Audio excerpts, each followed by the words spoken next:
SS viewers, நான் உங்க ஹர்ஷா. நீங்க பார்த்துட்டு இருக்கிறது எஸ்எஸ் இன்ஃபோ நியூஸ். இன்னைக்கு நடந்த சுவாரஸ்யமான விஷயங்களை பத்தி தான் பார்க்க போறோம்.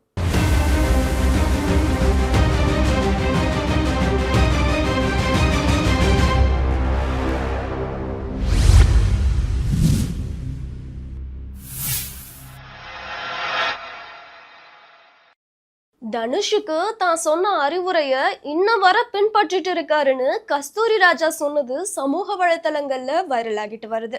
அப்படி என்ன நடந்துச்சுன்னு பாத்தீங்கன்னா, லவ் செய்தியாளர் சந்திப்புல கஸ்தூரி ராஜா நிறைய விஷயங்களை பகிர்ந்திருந்தாரு. இதுல தனுஷா அவர் வந்துட்டு அறிமுக நடிகரா கொண்டு வந்திருப்பாரு. அது மட்டும் இல்லாம, என்னதான் அறிமுக நடிகரா நான் கொண்டு வந்திருந்தாலும் அவரோட இந்த அயராத உழைப்புனாலதான் இந்த இடத்துக்கு வந்திருக்காரு. நான் அவருக்கு ஒரே ஒரு அறிவுரை தான் சொன்னேன், அதை இன்னும் வரைக்கும் பின்பற்றுறாரு அப்படிங்கிற மாதிரி சொல்லியிருந்தாரு.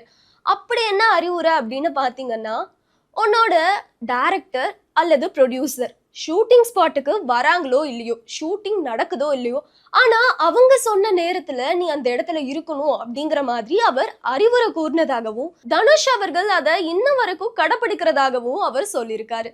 மேலும் பவிஷ்க்கு இதே போல ஒழுக்கமாகவும் கடினமா உழைக்கணும் அப்படிங்கிற மாதிரியும் அறிவுரை கொடுத்திருக்காரு. கடந்த 9 ஆண்டுகளாக படம் எப்போ ரிலீஸ் ஆகும்னு பயங்கரமா வெயிட் பண்ணிட்டு இருந்த ஒரு படம் தான் துருவ நட்சத்திரம். இப்போ மறுபடியும் அந்த படத்துக்கான அப்டேட் வந்திருக்கு. அப்படி என்ன நடந்துச்சு அப்படின்னு பாத்தீங்கன்னா, துருவ நட்சத்திரம் படம் விக்ரம் அவர்கள் நடிப்பால, கௌதம் வாசுதேவ் அவர்கள் இயக்கத்தால 2017 தொடங்கப்பட்டு 18லயே படம் ரிலீஸ் ஆகியிருக்க வேண்டியது. ஆனா நிறைய பிரச்சனைகளால இன்னும் வரைக்கும் படம் ரிலீஸ் ஆகல. இதை தொடர்ந்து ஏப்ரல் மாதம் நீதிமன்றம் வந்துட்டு உத்தரவு கொடுத்திருந்தாங்க, ஜூன் 15க்குள்ள படத்தை ரிலீஸ் பண்ணிக்கோங்க அப்படின்னு சொல்லி. ஆனாலும் படம் வந்துட்டு ரிலீஸ் ஆகல. இதனை தொடர்ந்து கௌதம் வாசுதேவ் அவர்களோட குழு மறுபடியும் சென்னை உயர் நீதிமன்றத்துல பெட்டிஷன் போட்டிருந்தாங்க. இப்போ நீதிமன்றம் சைட்ல இருந்து ஜூலை 31க்குள்ள படத்தை ரிலீஸ் பண்ணிக்கோங்கப்பா அப்படிங்கிற மாதிரி மறுபடியும் சொல்லியிருக்காங்க. இப்பவாச்சும் இந்த படம் வந்துட்டு ரிலீஸ் ஆகுமா அப்படிங்கிறத பொறுத்திருந்து தான் பார்க்கணும். மனிதர்களை போல பறவைகளும் ஒண்ணு மாத்தி ஒண்ணு பேசிக்குதா இல்ல வெறும் சத்தம் எழுப்புதா? இந்த கேள்வி ரொம்ப நாளா நமக்குள்ள இருந்திருக்கும். ஆனா இப்போ அது கம்யூனிகேட் பண்ணுது அப்படிங்கிற மாதிரி அதிகாரப்பூர்வமா ஆதாரத்தோட நிரூபிச்சிருக்காங்க விஞ்ஞானிகள். அப்படி என்ன நடந்துச்சுன்னு பாத்தீங்கன்னா, அமெரிக்காவோட கலிபோர்னியா பல்கலைக்கழகத்தை சேர்ந்த ஆராய்ச்சியாளர் தான் ஜூலியலி. அவங்க புதுசா ஒரு ஆராய்ச்சியை மேற்கொண்டு நிறைய விஷயங்கள்ல கண்டுபிடிச்சிருக்காங்க.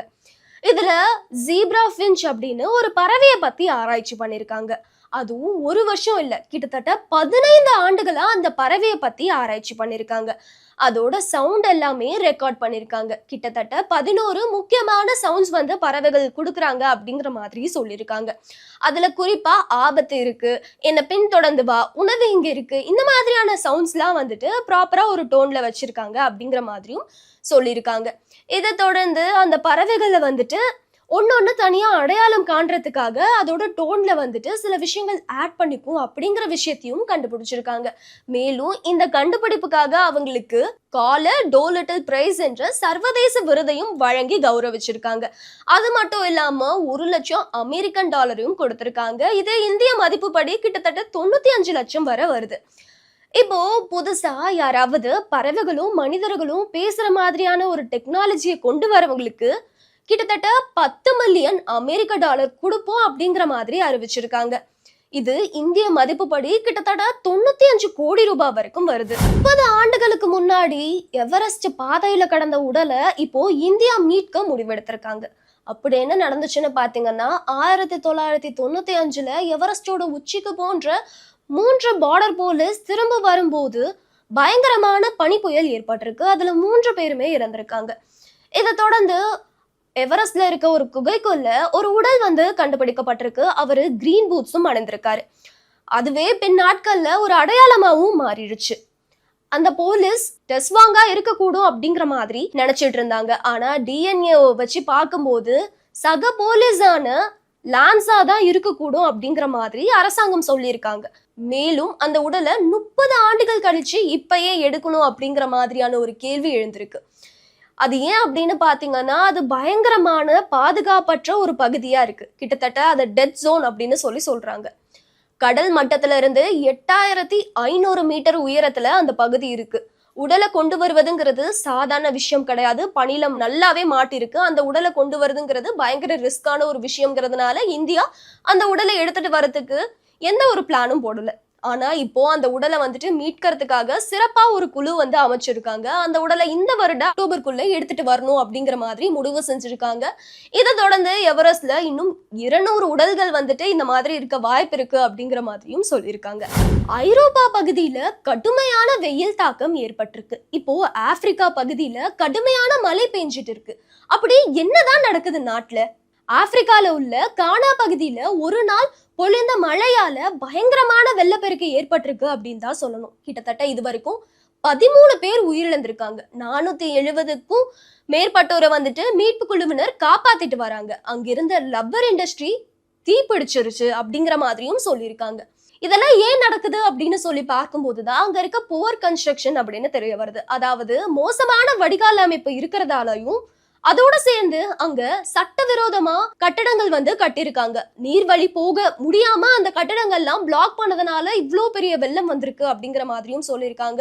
கானா அரசு சட்டவிரோதமா கட்டின கட்டடங்களை இடிக்கிறதுக்காக உத்தரவிட்டு இருக்காங்க. அது மட்டும் இல்லாம 2015ல இதே மாதிரி ஒரு தடவை வெள்ளம் வந்தப்ப அங்கிருந்த எரிபொருள் நிலையம் வந்துட்டு வெடிச்சு கிட்டத்தட்ட 150 பேர் உயிரிழந்திருக்காங்க அப்படிங்கிறதும் குறிப்பிடத்தக்கது. இந்த ஆண்டு அதாவது 2026ல முதல் முறையா எல்பிஜியோட விலை குறைஞ்சிருக்கு. அப்படி என்ன நடந்துச்சு தெரியுமா? ஈரான் மற்றும் அமெரிக்கா இடையிலான போர் பதற்றத்தினால எல்பிஜியோட விலை அதிகமாகவே ஆகிட்டு இருந்துச்சு.